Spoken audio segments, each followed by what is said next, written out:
All right, so today we're going to show you a Kellenberger URF 320. This is a special machine for heavy duty as well as light duty grinding.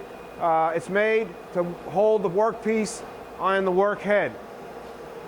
So right now we have this set up in a cylindrical grinding mode. We will be using this wheel to grind with. We will be chucking our part here on the magnetic chuck.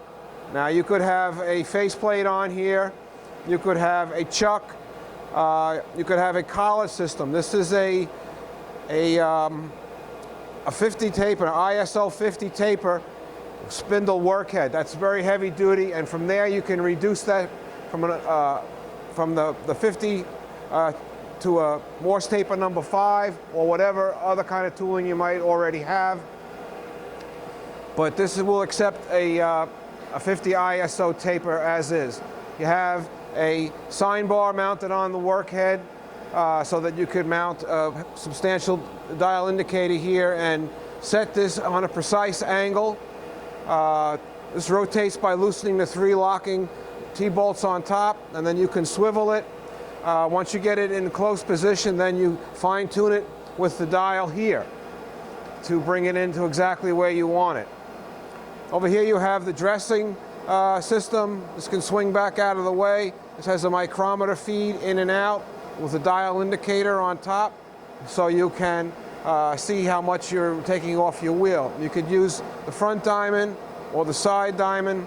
The whole slide moves around in and out. It's got a quick release so you can move it in or move it out of your way, because this wheel head spins around, so you want to be able to move this out of the way. And it can also be moved up and down along the slide there. But here are the controls. This is the INFFED hand wheel, a longitudinal hand wheel to move the table, your table reversal stops, your table speed, your 2 dwells, and the thing where you a lever to start and stop the cycle. Over here you have the electronic INFFED box, which controls the whole machine, how it runs, what function you're doing, whether you're doing plunge grinding or longitudinal grinding.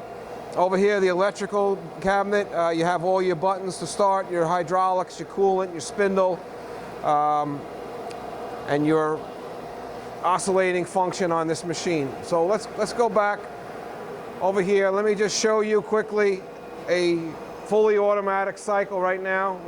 It's all set. I just need to bring the lever in. The slide moves in. My table starts moving. And at each reversal, I feed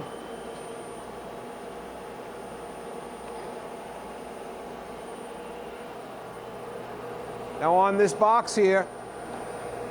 This is your first feed. This is your coarse feed. I have a 10 in here right now. If I put a 5 or 0 and make this a 5, I'll have a smaller increment there. If I make this a 15, I'll have a larger. So here's where you set your first increment. You can put this to 0 and this to 5.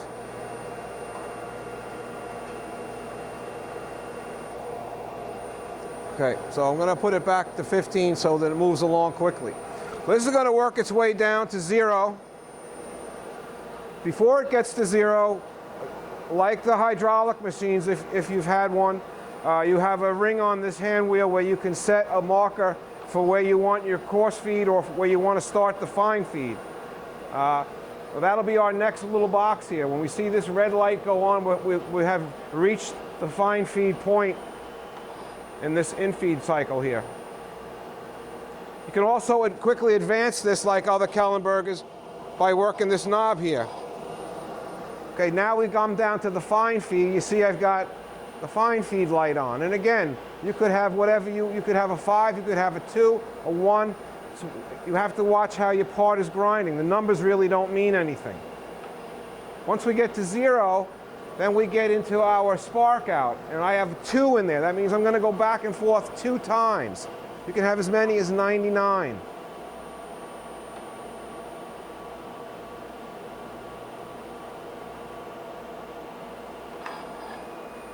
And the wheel retracts automatically. The hand wheel retracts back the amount that you've programmed in here to go back 5 thousandths. That's how much I took off. I'm only 5 thousandths away from the 0. We don't want to use the table. If you're just going to do a plunge feed, you want to shut the table off. We're going to go over this a little bit more, but I'm going to put it in the plunge mode. And now, when I start a cycle, it's just going to be the wheel slide moving in and a continuous feed on the hand wheel. And here you can see when I play with these dials how that slows down or speeds up. And we get into the fine feed just like before, and then the time spark out. When it sparks out, the wheel goes back, the chuck shuts off, the work head shuts off, you're ready to load another part. So that's basically a complete plunge grind cycle.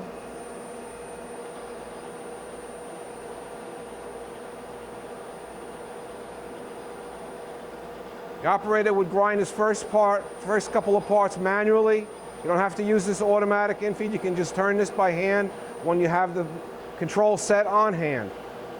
Get your part to the right size, figure out how much safety and stock removal you're going to have, set the dials here, and it'll do that every time. All right, I'm going to shut this grinding wheel off because I don't want to hear it.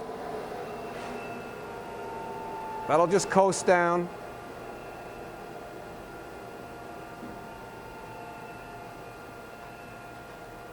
So I want to talk about this control box a little bit.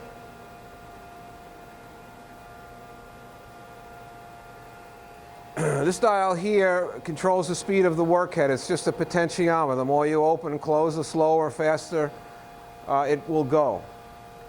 If you want the workhead to come on when the cycle comes on, when you slip the main lever, you leave this in the number 2. If you never want it to come on, you put it in 0. If you want it to be on all the time, like right now,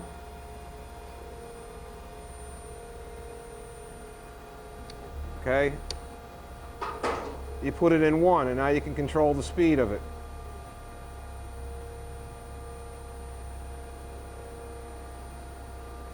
Okay, so you can do that for setting it up. The next dial on here is for your rapid in or rapid out. Now, if you want, like the way we just showed you, you have a course, you have a rapid stroke in and a rapid stroke out. You're not grinding with that, you're just moving your wheel slide in and out. If you wanted the wheel to stay in the back all the time and never come forward, then you would put it, you actually have to pull this out. They want you to be aware of what you're doing. Pull this out and move it over. Now the wheel will automatically move to the back or stay in the back. It will no longer come forward when you work with your main lever. Or you can have it be all the way in the front, like I did just then. Did you notice that? Did we catch that on video? When I went from that setting, we originally were at this one. This is going to go in and out. The slide will go in and out when I work that main lever. If I want it to stay in the back, locked in the back, I put it there. If I want it to come forward, I put it there, and it automatically comes forward. It will not go back again until you physically pull this switch out and remove it. Why do you want to have the wheel slide come forward and be locked there? You want that when you're doing ID grinding. When we swivel this head around in a little while, you're going to see that you don't want to be inside of a bore with your grinding spindle and have this wheel slide accidentally go backwards on you. This is a safety, and it's very important. I'll talk about that more later.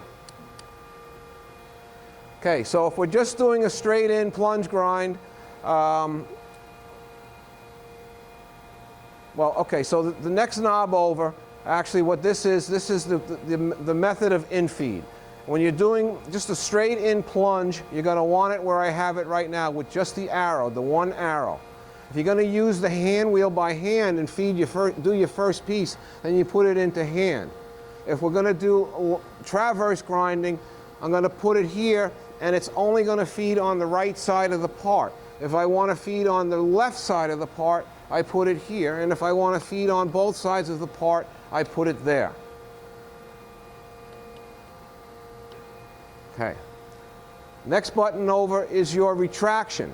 When the part is, when the cycle is done, what do I want the slide to do? Well, in this case, I want it to go straight back if I'm plunge grinding. If I'm doing traverse grinding and I want it to go back only when it's at the tailstock side of the part, well, at the right side of the part, I put it there. If I want it to retract at the left side of the part all the time there, and if I don't really care, I can put it there and it will retract at either part. This other symbol here is for in-process gauging, which we don't have. This here, in this position, the machine will go down to 0, the timer will come on, and it will spark out and retract back to the home position. In this position here, that again is for in-process gauge, which we're not using. The other two positions will have only the hand wheel back up. No, excuse me, only the wheel slide move backwards and the hand wheel doesn't back up. This is if you want to check the size of your part or make an adjustment in mid-grind. You could put it here and then you can send the wheel slide back, but the hand wheel will not retract. All right, so I hope you got all that. And we're going to move on now. We're going to set the machine up to do internal grinding. I'll show you how we do that in a few minutes. All right, so now we're going to show you how you swing this around for internal grinding. Over here, I've turned on this wheel head air cushion. It helps you to spin this thing. Up here on the top is a clamp. Undo this clamp, and then you want to make sure you don't have these wheels turned. And you want to make sure you've got clearance for everything. And you want to bring this into position, what looks right to you. And then this is going to drop in. And then you tighten it down.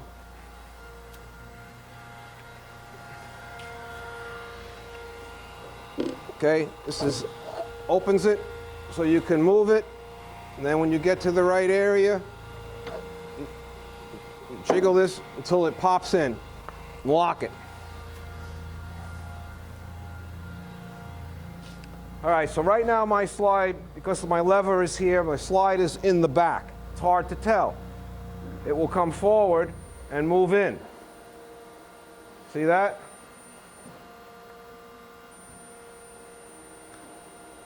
Headstock comes on.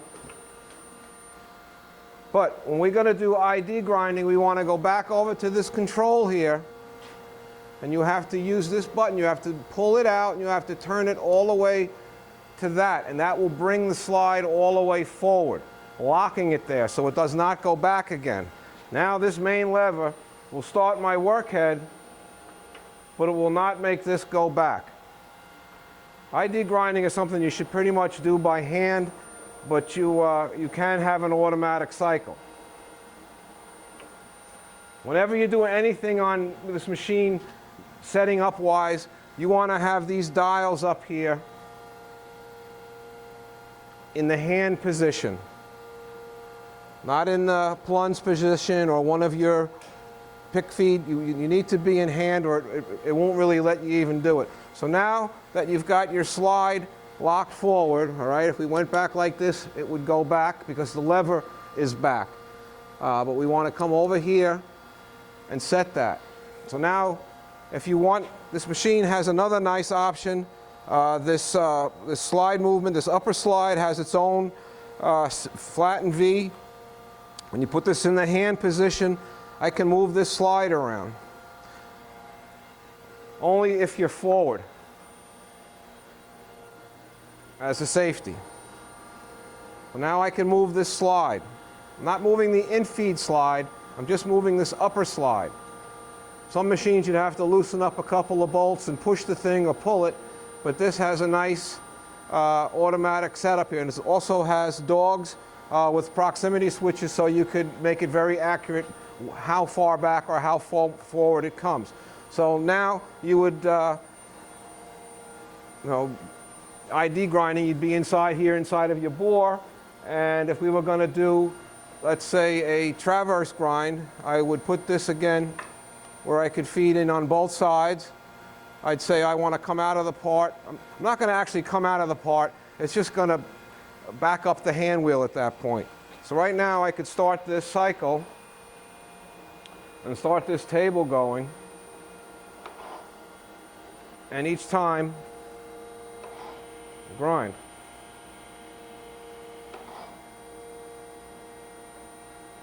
Now the ID spindle and the two wheels in the front all use the same motor.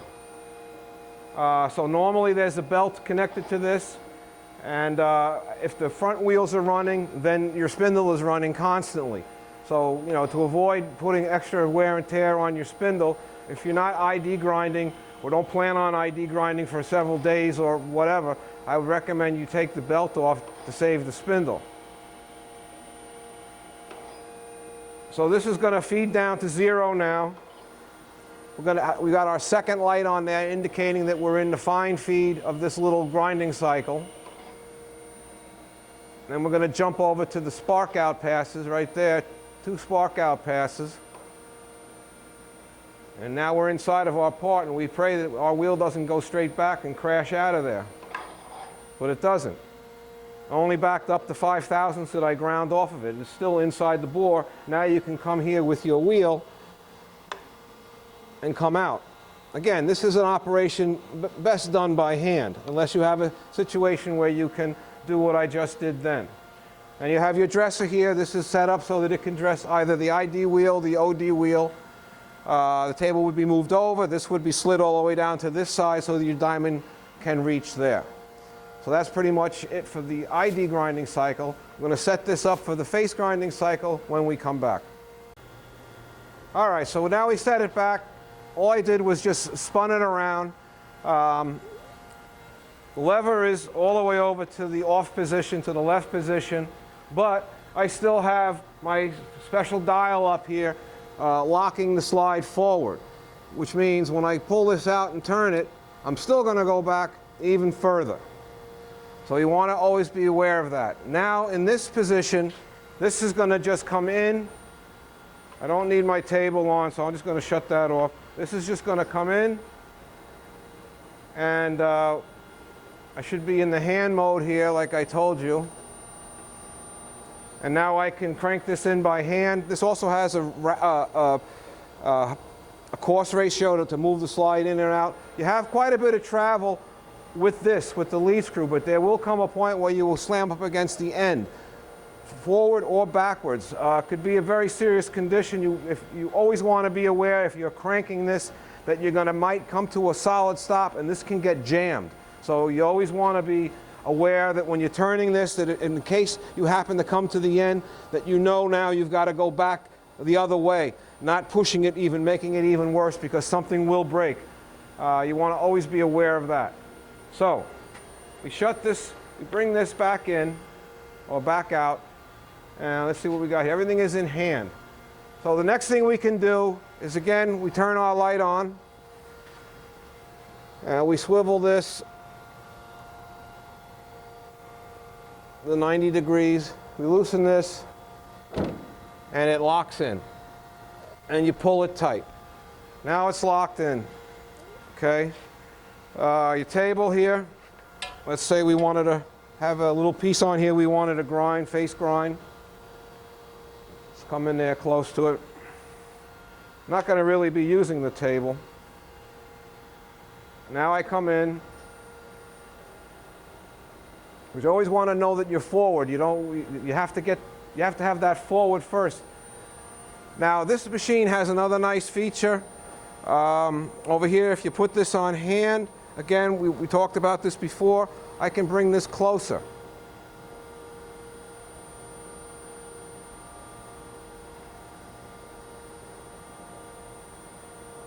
And there is a proximity switch back there which made that actually stop right there. It can be moved. You can come in further, or you can bring the hand wheel, which will bring the entire head forward. In the hand position, you stop off here. This will come in. Am I going the right way? Right. This will come in. We're moving in right now. If I pull this out, you can see it coming in.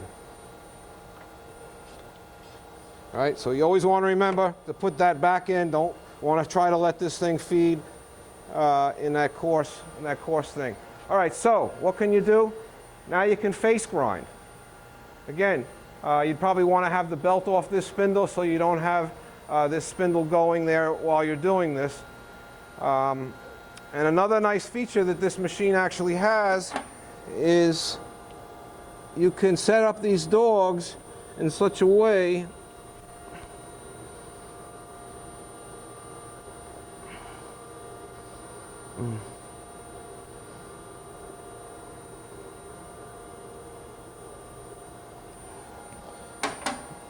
you see how far back it goes, stops, comes forward, and stops. Now, when you know that's proper, you can go to this automatic setting. In the center, it's clamped. It's clamped down, and nothing's going to move. This is where you want to be when you're grinding. But now, you also have this feature, which automatically brings the wheel slide in and out. Now, the stops on the side there, don't forget this is a Swiss-made machine, are very intricate. There's very fine adjustments so that this can stop right up against the shoulder, if that's what you were grinding right now. And you would come in here by hand.